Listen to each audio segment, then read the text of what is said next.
dudábamos de si usar un micrófono. Pero como verán, soy acústico y siempre supongo que en el público puede haber alguna persona que, por razones de edad también, nos vemos disminuidos de escuchar. Tengo la voz un poco cascada, así que me evita también la posibilidad de esforzarme demasiado.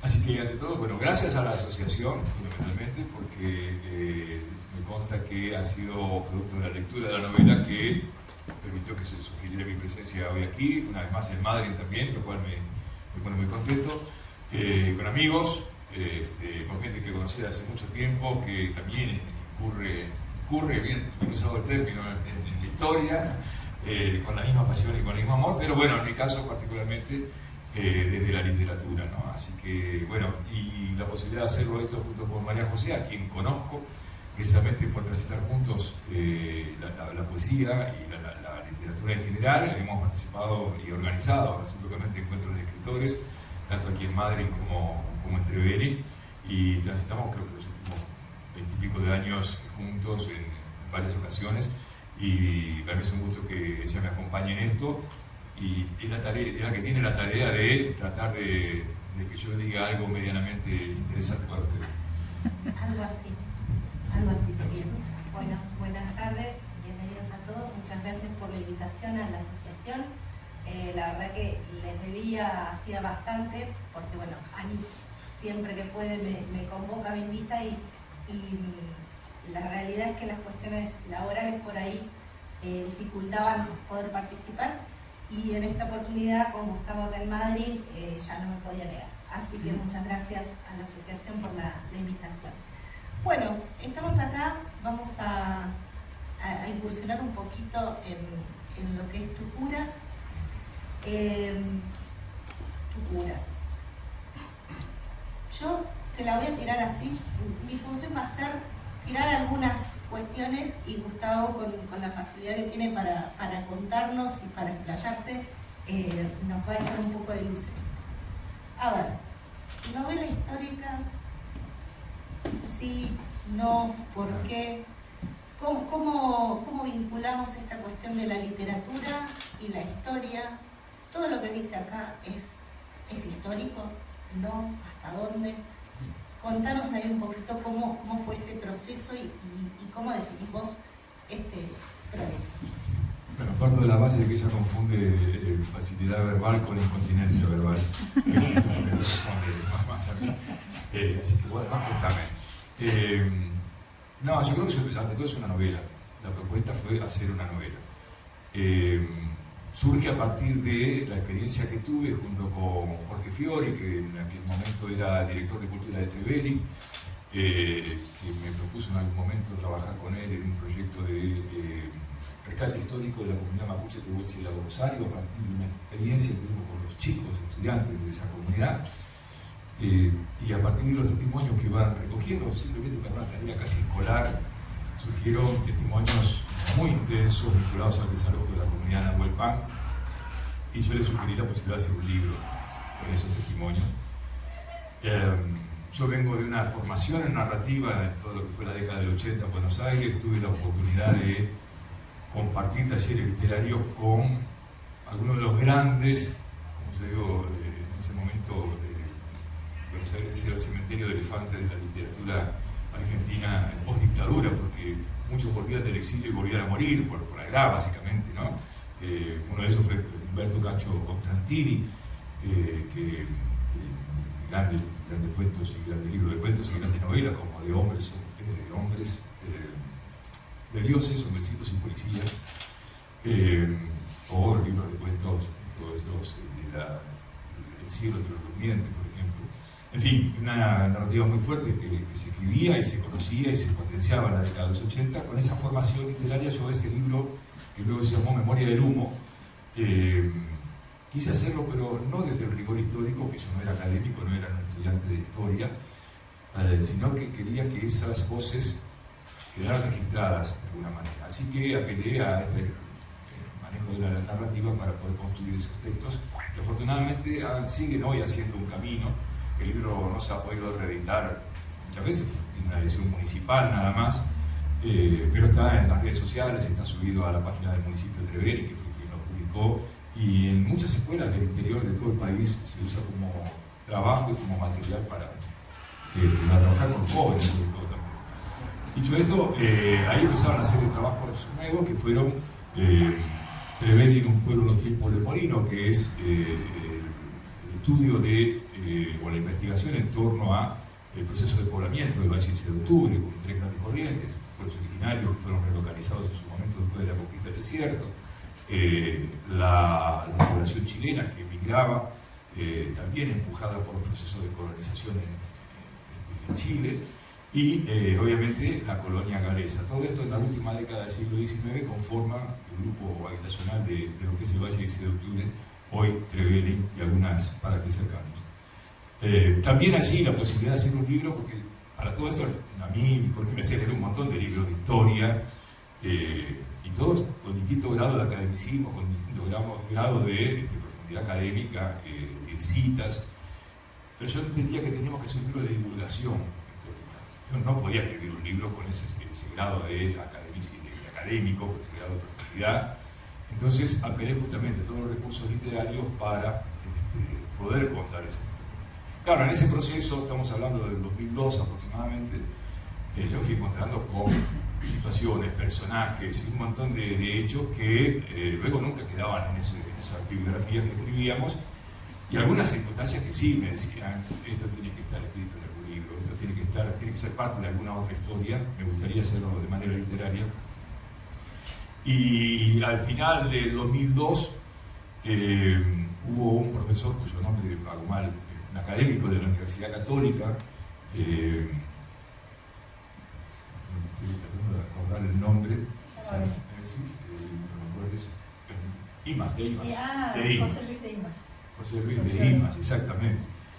Que me propuso hacer el guión de una película. Él quería hacer una película con la gesta galesa, desde el desembarco hasta el plebiscito de 1902. Esto es una cosa enorme, ¿no? Era una cosa enorme, porque la cantidad de personajes, de hecho, si hubiera existido Netflix, le digo, hagamos una serie. Pero no existía Netflix en aquel momento. Bueno, pero esto me dio oportunidad de conocer un montón de guionistas, gente muy grosa, muy importante. Ricardo Aronovich, un director de fotografía de cine, que en ese momento vivía en Francia, había sido director de fotografía de películas de Catherine Deneuve, argentino, que de la década del 60 era muy grosso, fue el director de fotografía de la película Y Mañana Serán Hombres, en los años 60 en Argentina. Bueno, tipo que, y me decían, no, eso no se puede hacer, eso requiere de y me quedó grabado esto, requiere de una historia plural, de muchas voces, y cinematográficamente es imposible, ¿no? Había que reducir mucho o iban a quedar muchas cosas atrás. Bueno, nada, quedó esa historia en el tintero, pero a mí me quedó la posibilidad de empezar a pensar: ¿y si esto es una novela? ¿Y si esto es una novela? Y bueno, así empezó con una pequeña historia de amor, que fue lo que se bocetó en aquel momento como hilo conductor de la novela. Después no terminó siendo tanto esa historia de amor, pero sí me confrontó con la posibilidad de una novela que yo sinceramente dudaba si pudiera hacerlo. Yo información narrativa la encuentro, básicamente. Así que le di muchas vueltas, ya estaba llegando al 2006, 2007, hasta que decidí, bueno, ¿qué es una novela? Y una novela es una obra de arte, en principio, es literatura. Y literatura es arte, básicamente. ¿Qué es el arte? Entonces empiezo a indagar y leo ensayos de Borges, Borges me lleva al ritmo de Berkeley, y a su vez cita a James Whistler, un pintor estadounidense que vivió la bohemia parisina al fin del siglo XIX, y entre los tres me vuelcan así como de cabeza al concepto de obra abierta de Umberto Eco. ¿Qué tiene que ver? Whistler en París, cuando le preguntan qué es el arte, dice: el arte es algo que sucede, como algo fugaz, algo que sucede, algo que no está. Una obra no es un hecho artístico en sí mismo, es un hecho potencialmente artístico, y vamos a ver por qué. Dice Borges, citando a Berkeley, que era un esencialista, si no esencialista o existencialista, no recuerdo mucho, pero no importa, él hace esta pregunta que es clave: ¿dónde está el sabor de la manzana? ¿En el fruto o en el paladar de quien la come? Y la respuesta es: el sabor está en el contacto del fruto con el paladar. Ninguna manzana tiene el mismo gusto en distintos paladares, ¿sí? Ninguna fruta tiene el mismo sabor en distintos paladares, así como el mismo paisaje no se registra de la misma manera según la mirada de los diferentes fotógrafos. Y vuelve a esto, el arte es algo que sucede. Para que el arte suceda, para que el sabor suceda, alguien tiene que morder la manzana. La manzana en sí misma no hay sabor, y el paladar sin la fruta tampoco hay sabor. Alguien tiene que morder la manzana, alguien tiene que producir el contacto. Y esto nos vuelca en la obra abierta en el sentido de que el lector, yendo a obra como literatura, el lector es el que reconstruye la historia que está leyendo, con sus propias palabras, pero con sus propias vivencias, ¿no? Cada lector construye una nueva historia en la medida que enfrenta a un X texto. Entonces yo decía, claro, yo puedo escribir y puedo leer un montón de cosas y puedo escribir el 100% de mi esfuerzo puesto en la novela, pero va a venir un sujeto, se va a sentar en un sillón o frente a la playa acá en Madrid, va a agarrar el libro y lo va a leer y él va a construir su historia. Vale decir entonces que yo no tengo en el lector un adversario, tengo un socio. Entre los dos vamos a hacer esa historia. Ahora bien, esto no se logra por el simple hecho de escribir. Tengo que contar con recursos literarios, en este caso, que produzcan en el lector la posibilidad de construir su propia historia. Esos recursos son recursos literarios. Y recursos literarios son como las herramientas de un buen mecánico de taller de autos, ¿no? Va a elegir las herramientas adecuadas para enfocarse en un problema determinado o en resolver una situación determinada. El resto de las herramientas quedan sin usar. Si yo voy a un taller y tiene un destornillador y una pinza, seguramente no lo voy a dejar en el auto, ¿no? Porque no son las adecuadas para resolver todos los problemas. Entonces yo tengo que apelar a construir una novela con recursos adecuados a mi lector contemporáneo, a mi lector actual y ojalá que de futuro, pero que narre una historia pasada. Y que además nuestra sociedad, nuestro lector, vive inmerso en una sociedad absolutamente plagada de imágenes, ¿sí? ¿Qué recurso tengo yo para hacer un texto de lectura amena que genere imágenes? Entonces tengo que recurrir a la poesía, que afortunadamente tuve ocasión de transitar también en algún momento, con maestros de poesía también, como Atilio Castelpoche, que pertenecía al grupo Boedo, mi anciano ya lo conocí, y con otros más que pude transitar estas cosas. Entonces me propuse que el texto tenía que ser ante todo un texto que produjera imágenes, textos cortos, que la novela creo que se lee bastante fácil, pero que tuvieran profundidad, que pudieran ser capaces de generar profundidad. Y para eso hay técnicas, ¿no? Y por esto quiero ir cerrando a tu pregunta para demostrar que es un texto que se apoya en hechos que sucedieron, pero que se construye con recursos literarios, ¿sí? Por ejemplo, las reglas de Gestalt, ¿no?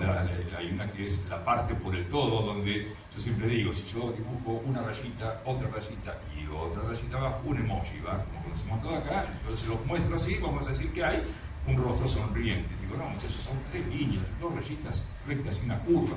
Nosotros ponemos la cara en ese lugar. Como pasa muchas veces, vemos siluetas, vemos caras en la luna, vemos estas cosas en los mapas que parece que las montañas forman rostros, reconocemos esas cosas de manera inmediata, algo que es natural en el hombre, en la persona. A mí me han dicho gente de la Asociación Galesa ¿cómo hiciste vos, che? Y me permito hacer esta morada imitándola, porque la quiero mucho. ¿Cómo hiciste vos, che, para describir esos viejos galeses si no conoces a ninguno? Y en realidad yo no había descrito a ninguno de ellos. Había intentado tener la posibilidad de, con 3 rasgos básicos, darle a cada lector la referencia para que ella construyera con sus viejos que había conocido al viejo del que estábamos hablando en la novela. Entonces, cuando ella me dijo eso, yo sentí que me volvía una confirmación, ¿no? Esa apuesta de trabajar de esa manera en alguien por lo menos había picado, había tenido su efecto. Y la novela está plagada de esos recursos, ¿sí? Yo me inspiré en otros tantos, así como leí un montón de bibliografías, que después podemos hablar de eso, porque hay un montón de citas bibliográficas, también hay mucha lectura literaria para encontrar una voz del narrador, hay mucha lectura literaria para decidir en qué tiempo verbal lo voy a contar, por qué el presente y no solamente el pretérito, ¿por qué no la tercera persona y sí una primera persona? En fin, todas esas cuestiones fueron, la novela es necesariamente un género que necesita de mucho razonamiento y una toma de decisiones permanente en la medida que se va desarrollando para ir buscando ese efecto. Está plagada de intentos fallidos, yo los conozco, están ahí, no se lo voy a mencionar para que no pierda la gracia, pero en definitiva es un texto literario dentro del género de novela basado en hechos históricos reales. Tiene una condensación de estos hechos históricos, muchos no están en el orden en el que sucedieron realmente, pero sí fueron convocados, digamos, al texto porque creo que le otorgan el dramatismo a una historia que yo sí conocí a través de otras voces, ¿no? Voces que encontraban los textos, voces que me contaban los viejos galeses, los viejos mapuches tehuelche, gente con la que consultaba, y por ejemplo, no datos, sino expresiones que recogía de los salmos. Una cosa que me gustó, que me parecía que podía encontrar, me gustó indagar en los salmos que se escriben incluso en la propia comunidad, a diferencia de muchas cuestiones de otras religiones que vienen ya escritas, la comunidad producía sus salmos. Y así como García Márquez me puso una pista de que yo también tenía que estudiar cómo se insultaba en la época, cuando él escribe General en su laberinto, que es la biografía novelada de Bolívar, él estudió cómo se insultaba en la época de Bolívar, porque no son los mismos insultos de aquella época y en esta. ¿Y por qué, pensaba yo, no son los mismos insultos? Porque el insulto también marca las categorías de valoración que tiene una sociedad respecto de sus integrantes. Entonces, si yo quiero insultar a una persona mucho y gravemente, lo hago insultándole a la madre. Porque para nuestra sociedad la madre es algo como inmaculado, no se puede tocar eso, es como el peor insulto. Entonces me puse a investigar insultos de la época, me encontré con algo maravilloso, por suerte existe internet, también es una gran fuente, que es el inventario de insultos e improperios de la lengua española.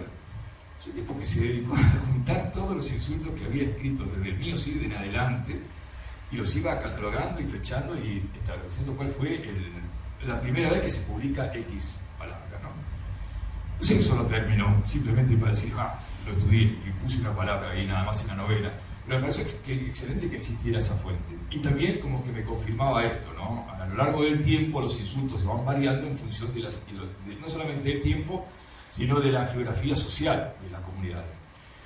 Pero me faltaba cómo insultaban la comunidad galesa. Entonces tuve un par de referentes, no quiero decir que me hayan simplemente siempre dicho la verdad, pero también me hicieron reflexionar, por ejemplo, en que son diferentes los insultos de las culturas latinas, con esto quiero decir las culturas mediterráneas, España, Francia, Italia, a las sajonas, ¿no? Realmente protestantes. Las latinas generalmente insultan más con apelación a lo escatológico y lo sexual, ¿sí? No sé, esto es una cagada, aquella cosa es una miércoles, o me tenés las hinchadas, ¿no? Con todo, ¿por qué no te vas a la de tu mamá? Todo lo sexual y lo escatológico, ¿sí? Y que en las culturas sajonas está más vinculado a cosas del campo, luego la naturaleza, básicamente del campo, y la religión, ¿no? Y lo vemos mucho en las traducciones de las películas yanquis o americanas, cuando bullshit, ¿no? Cuando es alguna mentira, una falsedad, es una caca de toro, o cuando lo dicen, es una perra, ¿no? O Jesus, cuando hace esas expresiones, ¿no? Así, o bueno, y me decían que un insulto indefendible ya inaceptable para una mujer era decirle perra del demonio. Me dijeron el término en galés, pero no tenía ni idea. Perra del demonio, ¿no? Que jugaba ambos universos ahí en esa. Entonces, claro, yo le dije, los insultos evidentemente tienen su época y su lugar. Ahora, así también aquí me han dicho, yo no sé si la comunidad galesa los reconoce, ¿no? Acá actualmente, pero que un dicho, un refrán que había para cuando alguien exageraba mucho, tipo los pecadores acá que conocen ustedes el muelle, que dicen, no, pues saqué una cosa así de grande, el galés apoyaba en el poste y decía, nunca vi tero en poste ni gorrión volar alto. ¿no? Esto es como una cosa, una sentencia muy local, muy nuestra, muy de acá de la Patagonia, de algún galenzo que lo mencionaba, se refería de esa manera. No sé si es cierto, me causó mucha gracia. Que mueras como una liebre atropellada en la calle. Esa tienes otra. Era la otra parte, porque viene completo. Viene completo eso. Viene completo, viene largo. Bueno, entonces, con esa sucesión de recursos y otros muchos, que en este momento podemos hablar si surge el interés, se fue construyendo este texto. La base fundamental era esto, ¿no? La posibilidad de indagar estos aspectos con grandes maestros, ¿no? Como los que uno iba leyendo, ¿sí? García Márquez como investigando estas cosas, Borges con sus reflexiones sobre que era el arte, y en definitiva creo que esas apuestas cotidianas que yo iba haciendo sobre la novela, esa búsqueda, termina dando como resultado un texto que a mí me satisfizo, porque las vi reunidas esas decisiones tomadas y me daba mucho placer, ¿no? Me gustó mucho escribirla. No tanto como investigar para escribir, ¿no? Porque la investigación es una cosa que a uno me llevó 10 años, pero yo creo que más por la pereza de sentarme a escribir eso que venía investigando y seguía investigando por si las moscas, ¿no? Bien, recién decías que habías tenido que tomar decisiones. O sea, un escritor a la hora de sentarse a escribir con esa idea que tiene en la cabeza empieza tomando decisiones. Creo que una de las decisiones más importantes de este libro es la elección del narrador. Ese personaje, esa voz que nos cuenta toda la historia. ¿Cómo aparece? Dylan, ¿cómo aparece? ¿Quién es? Bueno, primero aparece como voz, ¿no? Como voz narradora.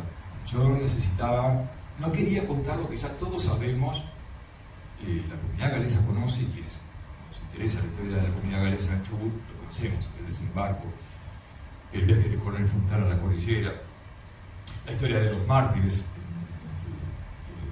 hay un espacio de mártires.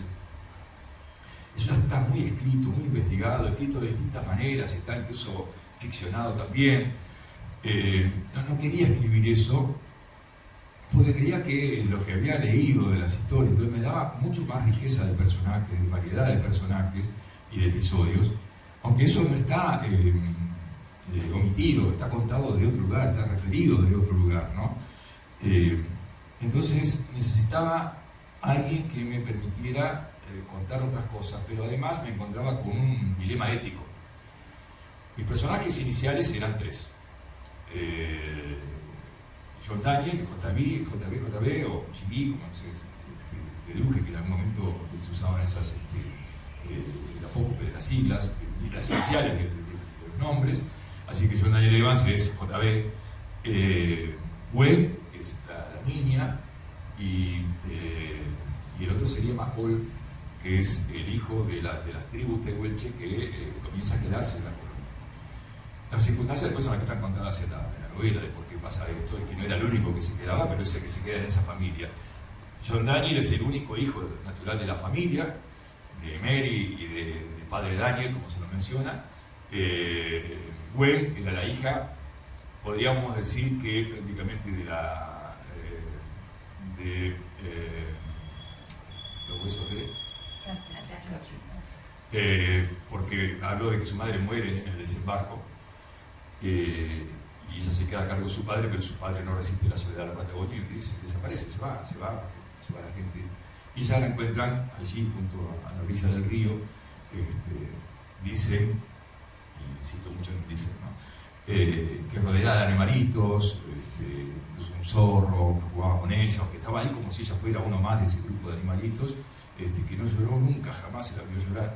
Ahí la encuentran, y entonces la comunidad la adopta y obviamente la asignan a la cría con la custodia de madre de Mary.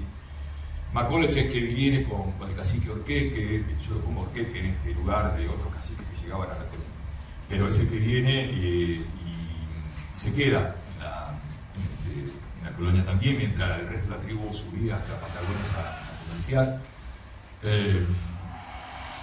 Pero yo no soy ni galés, no soy mujer, y mucho menos soy pertenecientes a comunidades originarias, de modo que contar en primera persona a algunos de estos tres personajes. García Márquez dice que la ideología es la visión que el hombre tiene del creador, sea el creador o sea el creador artístico, tiene de su entorno. Dice que, decía él, que si uno es ponía el caso de un fascista, ¿no? Porque era una revista más que política. Si uno es un fascista, por más que quiera escribir una historia de la perspectiva de izquierda y progresista, que en algún momento se va a pisar el palito, ¿no? Y todos nos vamos a dar cuenta de que es una impostura. Entonces yo digo, no me puedo permitir la impostura. Más cuando uno tiene una relación con estos grupos, llámese galeses, llámese pueblos originarios, llámese grupos de género, grupo femenino, la mujer, no me sale a mí encarar esas voces. Digo, ¿y yo de dónde voy a contar esto? Y yo voy a contar desde donde que a mí me contaron. Entonces, ¿yo cómo hago para introducir una voz que llegue a la colonia y que todo lo que cuente sea producto de lo que le han ido contando otros? Entonces ahí aparece la figura de este niño, que también viene en uno de los barcos posteriores que llegaron o que intentaron llegar a la colonia, que finalmente naufraga a las bocas del Río Negro y que sobrevive junto con dos de los marineros y el resto de los pasajeros, entre sus padres y su hermana, y en la tripulación mueren ahogados. Allí, en la zona de Patagones, que en la novela aparece como el Carmen, que era la vieja denominación que tenía, bueno, algunos dicen de mandarlo a Buenos Aires, otros dicen de mandarlo de vuelta a Gales en el barco que pasó otra vez, y algunos recuerdan que más al sur hay una colonia y aprovechan que un mercachifre va de paso y lo llevan, lo mandan con este sujeto. Y llega a la colonia y allí, en esta consternación que se produce en la capilla, deciden que, bueno, que Mary se haga cargo. Mary es un poco la madre, ¿no? La madre de la colonia, ¿no? Se hace cargo. Entonces son tres hermanos que crecen, cuatro con el caso de Quito, pero cuatro personajes que llegan. Y yo decido llamarlo Dylan o Dylan, sí en homenaje a Dylan Thomas, por supuesto, porque además es un tipo que siempre me gustó, pero no sabía que escribía novelas también. Y él tiene una novela que se llama Los hijos de Rebeca. Es una novela que cuenta el alzamiento de los productores agrícolas, los labradores galeses, entre 1837 y 1842, creo que es, cuando se levantan contra los peajes que le cobraban los señores terratenientes, de los cuales había galeses incluso, pero eran galeses que estaban muy asociados a la corona británica, al rey y a los nobles ingleses precisamente. Conservaban sus derechos, conservaban sus privilegios, entre ellos el de poner impuestos o peajes al paso por los caminos que atravesaban sus tierras. Claro, yo productor, labrador, tenía la parcialidad de una tierra para producir, tenía que darle parte de mi trabajo al señor de la tierra, y cuando quería llevar mi producido, mis frutos al mercado, tenía que pasar por la tierra de mi propio señor que me cobraba peaje, más la tierra del señor vecino que me cobraba peaje, en definitiva el empobrecimiento era generalizado, al punto que armó una revolución, una rebelión muy importante que se mantuvo a lo largo de 5 o 6 años. Esta revolución, este alzamiento estuvo liderado por un hombre, un joven que volvía a haber estudiado en la universidad, no recuerdo dónde ahora, y escucha una prédica de un pastor en una capilla, haciendo alusión a la figura bíblica de Rebeca, no recuerdo exactamente cuál era el párrafo, pero el hecho concreto es que los hombres reciben un llamamiento, los hombres labradores, a destruir los peajes armando bandas que iban por la noche y les prendían fuego, pero todos vestidos de mujeres, y dejaban panfletos firmados como las hijas de Rebeca, ¿no? A mí me explicó mucho más profundamente esta novela que lo que yo sabía, por haber leído los libros de historia, la raíz de la necesidad, o que era mucho más allá que la cuestión minera, que la cuestión de que simplemente a nuestros hijos los hacían trabajar a los 12 años y se morían en las minas. Había eso y había mucho más, social y políticamente, en la migración masiva de galeses a otras partes del mundo. Era mucho más intenso, interpelaba mucho más los sectores del poder de lo que era en ese momento la estructura galesa y social, galesa y británica. Entonces digo, yo esto tiene que estar incluido, de hecho se lo menciona cuando el inglés que cazador de indios dice, los galeses, sí, los hijos de Rebeca, pero se reconocen todos británicos, ese tipo, ¿no? Bueno, él usa mucho la ironía, el hombre el cazador de indios.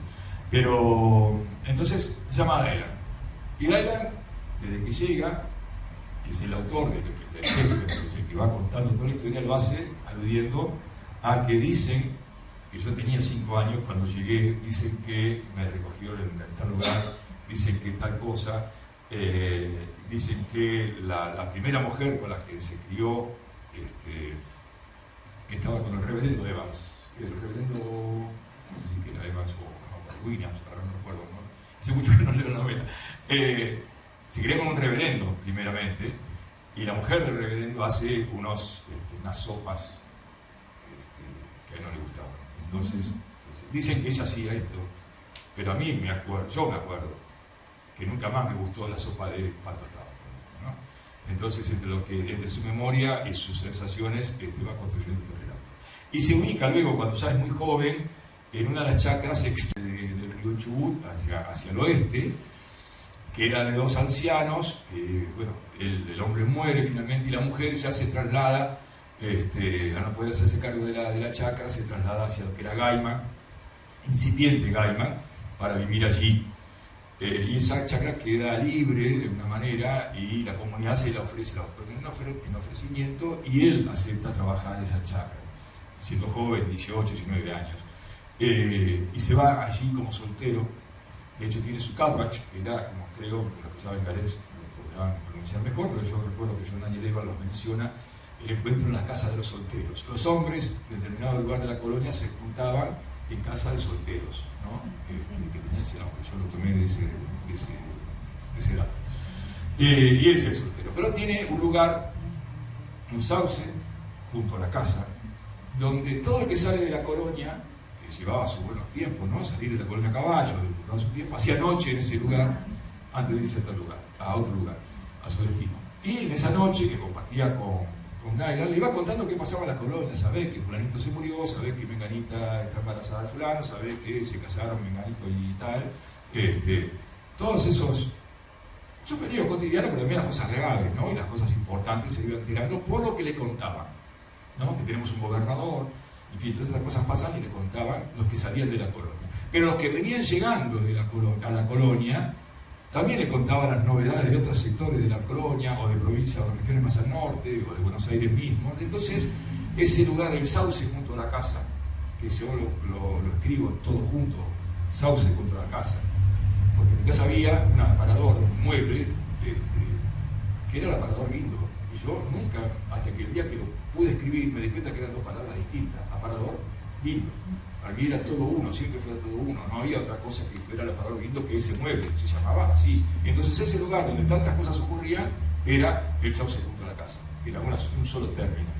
Bueno, ahí se entera de estas cosas. Entonces él, porque estaba lejos en el extremo porque llegó luego de la colonia y porque estaba lejos cuando era joven, de todo lo que se enteraba siempre por lo que otros le decían. Entonces a mí, como autor, me eximía de que algunas cosas pudieran ser producto de fantasía, pudieran parecer exageradas, inexactas, recuerdos vagos, pero de todas maneras la historia se iba contando con esos retazos, ¿no? Que yo creo que en un momento lo decimos ahí, retazos de sangre, de sudor, de sufrimiento, que son de los que él se enteraba, más lo que él recordaba en su ancianidad, va recordando haber vivido, ¿no? Bueno, este es el personaje que a mí me permite ingresar, cubrir mis expectativas éticas, en el sentido de voy a ser honesto y coherente con lo que es la historia de todos estos grupos humanos, con todos aquellos que vivieron estas experiencias, y dejar abierto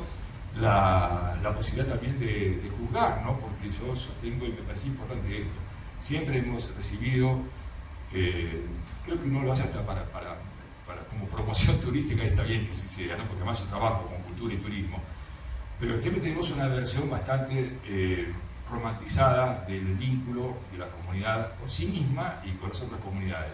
Y generalmente las tensiones están presentes. Y generalmente yo creía que si lograba el contraste entre la gente indigna la gente digna iba a destacarse, ¿sí? Y me parece que también eso está dado. Cuando yo cuento el episodio de el productor, el agricultor que le niega una taza de trigo, el agricultor ganés, que había tenido una buena cosecha, le niega una taza de trigo a la madre de John Daniel Evans, estoy mostrando eso también. En épocas de crisis, en épocas muy difíciles, ves que lo peor y lo mejor de cada uno. Y ahí, ¿no? me permito, ¿no? como ajustar. Se le niega ese poco de trigo a esa que ha recibido a todos esos hijos que la colonia no ha podido sostener de alguna manera, ¿no? Esa mujer que es la madre un poco de todos, es a la que se le niega un poco de trigo. O sea, esa imagen me pareció bellísima por un lado y terriblemente desgarradora por otro, porque me parece que se pone en evidencia justamente esas tensiones que se dan en, creo que cualquier comunidad, ¿no? Esto de hasta dónde realmente somos comunidad si ante el hambre, ante el dolor, puedo negarte esto. Era el único que había tenido una buena cosecha, estaban todos en la misma situación, ¿no? Y esto sumando a el trabajo conjunto comunitario, de que todos iban a trabajar las granjas, las chacras de todos, es como hace pensar un montón de cosas de esa dinámica comunitaria. Sí, no lo había pensado así desde el punto de vista de que Madre Mary era, como yo decía, la madre, y que era ella la que se le negaba justamente que ella quería un tazón de trigo ni siquiera para hacer pan, no alcanzaba, sino para, como John Daniel, esto lo dice John Daniel Evans, esto está escrito en la memoria de John Daniel Evans, lo que querían ellos era tostar el pan y sentirlo crujir, el trigo, digo, y sentirlo crujir entre los dientes. Tenían hambre, pero ya con eso mitigaban esa sensación de hambre, ¿no? Y bueno, él cuenta, si bien yo en la novela hago que los tres chicos, John Daniel Evans, John Daniel, Gwen y Dylan acompañan a la madre en esa situación del anillo, porque la mujer le ofrece el anillo para pagarle, el anillo de oro, la alianza está todo ese episodio ahí también. A mí me emocionó mucho cuando lo volví a leer, cómo quién escribió, ¿no? Porque es un estado de enajenación después de escribirlo mucho tiempo. Pero sí, no me había dado cuenta de esto, ¿no? De que era justamente a ella que había recibido, ¿no? En su seno todos estos chicos, a ella se le niega la posibilidad de tener un poco de trigo tostado para hacer crujir entre sus dientes, ¿no? Sí, me parece que creo que en todas las épocas tenemos evidencias, ¿no? De que, como en la colonia, se hizo posible de manera colectiva, los galeses traían consigo estas cosas colaborativas, cooperativas, de hecho, hoy tenemos muchos ejemplos de eso. También había quien apostaba a salvarse individualmente, ¿no? Sí, yo creo que no sé si hablabas tú de alguna idea de que hubiera alguna entrelínea política, pero creo que cuando uno cuenta la vida de la comunidad, esas cosas están presentes. Sí, sí. Bueno, y pensando en Madre Mary,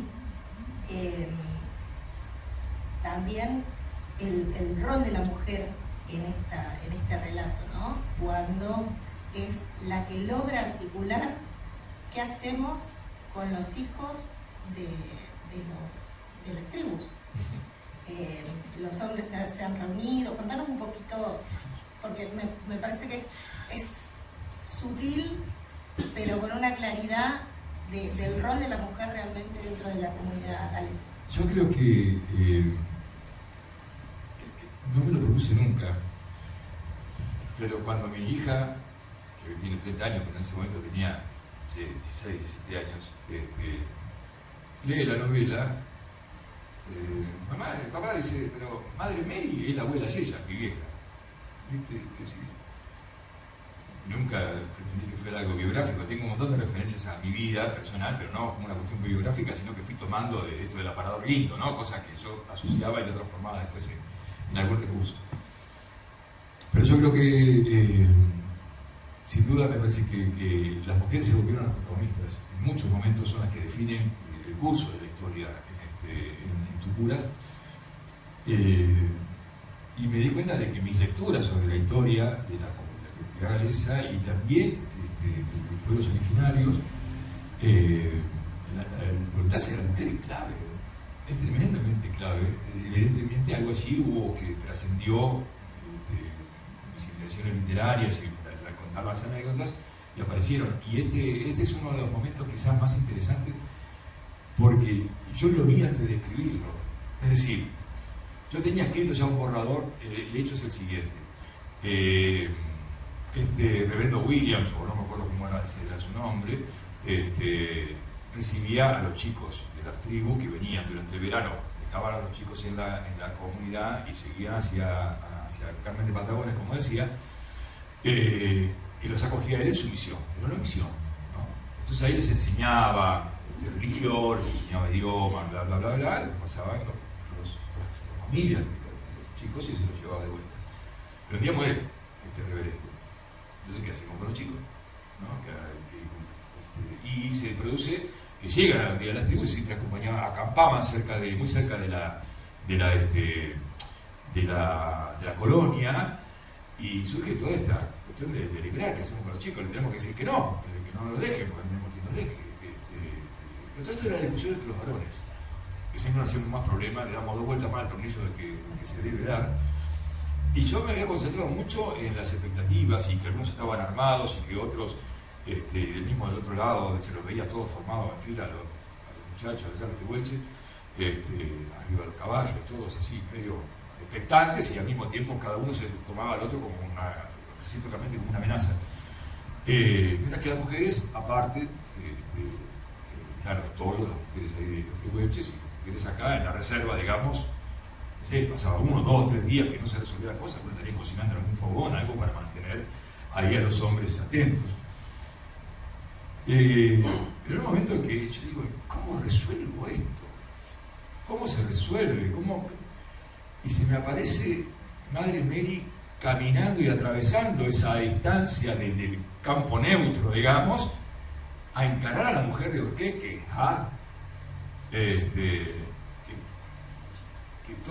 Fue tan rápido todo que todo hombre de uno y otro lado quedaron todos medio estupefactos, y las mujeres que estaban rodeando a la mujer de Urqueque se sorprende también, pero como que hay un entendimiento inmediato entre las dos mujeres. No, que está cansada, ya está, basta, definamos esto de una vez, no jorobemos más, ¿viste? No puede ser tanta diplomacia para definir algo que es concreto. Los pibes están en el medio.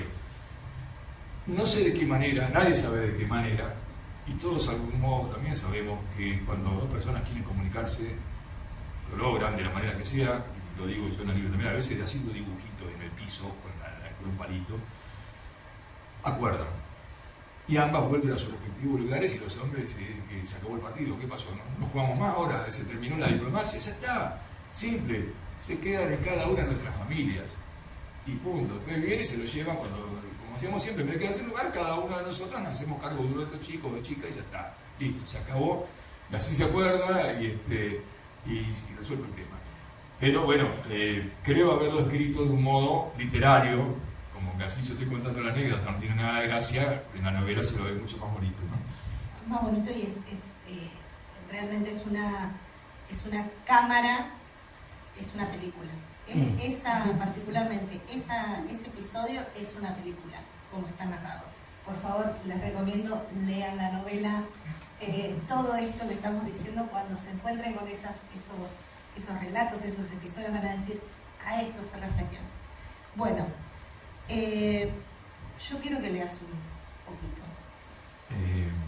¿Qué cosa que Yo, mira. A ver si.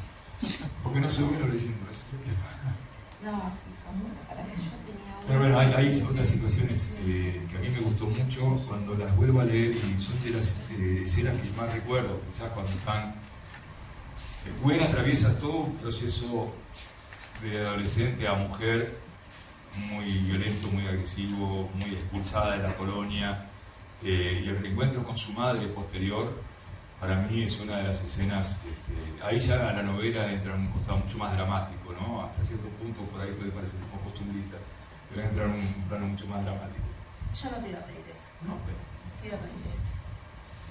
Porque, sí, porque eso me parece que da como para cerrar y quitar ahí el comentario con la gente.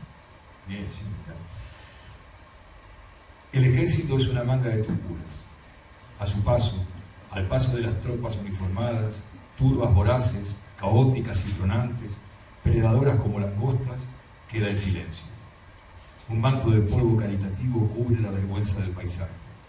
Un territorio que tiene más de incauto que de agreste, como cuando se sorprende a un niño salvaje orinando junto a la mesa en un salón de fiestas. El silencio de ahora, la quietud que sobreviene a la devastación, están cargados de presagios. Es un cielo tormentoso de verano en el que se anuncia el clamor de las tupuras por detrás del horizonte. Así llegan carros, vagones, cacharros, arreos, hablan lenguas extrañas, ni galés, ni tehuelche, ni mapuche, ni español. Europeos del Báltico, del Cáucaso, de los Balcanes, turcos, sirios, italianos, españoles de otra España. La planicie se vuelve una babera extendida hacia el horizonte. La tierra tiene nuevos nombres. Las rastrilladas recogen otros rastros. Otras voces y otras bocas disputarán el banquete a las tupuras. Excelente. Gracias. Bueno, ahora se entiende el porqué del nombre. Sí, Era una sí. pregunta que iba a hacer, Sí, pero sí. bueno. Es un capítulo. Estábamos todos con la misma pregunta. Sí. Es un nombre que no iba a estar incluido, en un capítulo que no iba a estar incluido, pero como también fue una de las primeras cosas que escribí y me parecía que tenía como una fuerza particular para poder contar lo que significó la conquista del desierto, que yo no la veo como una mano negra que avanzara sobre un territorio, porque también tuvo sus propias víctimas. Cuando uno ve lo que fue la leva de los soldados, y yo en la investigación de la historia, perdón, que la señora Luciana, se ve muchos amantes de la investigación acá, me encontré, por ejemplo, con la colección de Fortuny, que es un pintor, que esto está en el Museo de Luján, que son acuarelas sobre papel, lo que conocemos como papel de escenografía, ese papel medio marrón clarito, ¿no? ¿Veis? Un papel así, en témpera de blanco y negro. Él acompañó a la conquista del desierto, a varios de las columnas de la conquista del desierto. Y lo que se dedica a pintar, básicamente, o a documentar, como si fuera un fotógrafo, es el calvario de los soldados que eran producto de la leva. Gaucho, mal entretenido, como le decían en aquel momento, matrero, qué sé yo, puesto uniforme. Bueno, cómo fusilaban así mientras iban cruzando el río a los desertores, cómo los estaqueaban o los ponían en estos encepos, ¿no?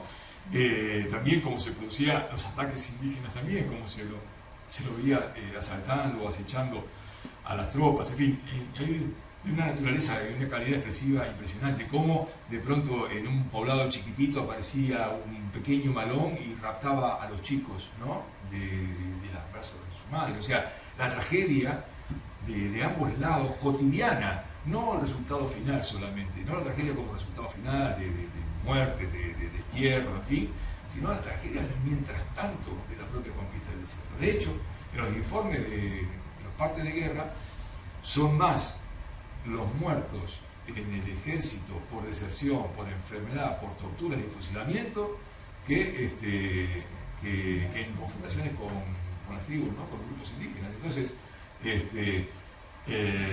para mí Tucumán necesitaba otra imagen. Y sobre todo, que esto para mí tiene, sí, una mirada quizás muy política o muy ideológica, si se quiere, es que somos parte de estas corrientes nuevas, ¿no? Esos bálticos, esos llegados de otras partes, de los Balcanes, los turcos, los sirios, los italianos, los españoles de otra España, porque ya no eran los españoles que venían a conquistar, eran los españoles que venían a buscar lo que ya España no les daba, venían con hambre, como tantas otras corrientes migratorias, ¿no? Y esta planicie, esta aridez de la Patagonia se empezaba a poblar, ¿no? de otras, como una Babel. Y entonces sí, nosotros, porque somos nosotros, empezamos a disputar el banquete, en ese hambre que necesitábamos saciar, empezamos a disputar el banquete de Tucumán. Somos deudores de aquella tragedia también, ¿no? Y a mí me parecía por lo menos coherente, sano, mental y espiritualmente espiritualmente, asumir que piso y habito un suelo que tiene un origen trágico y que por lo menos no olvidarme de eso me ayuda a ubicarme en la palmera, como solemos decir también, ¿no? Y ser respetuoso de lo que me antecedieron y de quienes me dieron un lugar para estar acá, sabiendo que de algún modo también o le disputo el manjar a las tucuras o contribuyo a cocinar un nuevo manjar, ¿no? Creo que desde el arte alguien lo puede hacer todavía. Así que, bueno, creo que cumple ese pequeño párrafo esa necesidad. Muy bien, muchas gracias.